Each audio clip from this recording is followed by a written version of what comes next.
August going to be any different?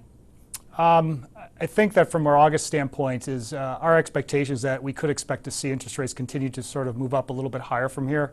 Our expectation, though, is that by the time you get to September and the Fed has its next meeting, that's going to be the high water mark for interest rates. And after that tapering gets announced, it's going to calm the markets down, and you're going to wind up seeing, I think, rates sort of drop from that level. You think it will be announced in September? I think our view is, even with the payroll number which was announced today, which is slightly behind people's expectations, that the market is still in a relatively slow growth mode, but there's really nothing in the data, or even the manufacturing data, suggests that the Fed should really not begin tapering. Within the fixed income space, where should you go at this point? I mean, is there something compelling within government treasuries? The compelling places are going to be places where you can really focus on credit.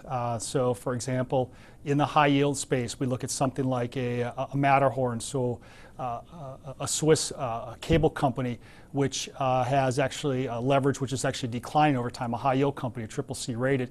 We think that that's a good place to be. If you want to move into emerging markets, which we know have been stressed, something like a Nextel International has operations in Brazil as well as Mexico. Fairly good stable cash position, and we expect that over time that leveraging cycle is going to decrease for them, so it's fairly attractive. But again, it's much more of a special situation. And then finally, even in the municipal bond space, as we know, sort of the byproduct of Detroit is Chicago. So Chicago now, the question is who's next after Detroit, and people say, well, it could be Chicago. It's not likely to be Chicago. Someone that's the engine of growth in the Midwest is a much better from a financial standpoint than certainly Detroit was, doesn't have those issues, is another important place. So just if you get the spillover effects from Detroit, you could look at places like Chicago, state of Illinois, and even some smaller municipalities in Michigan.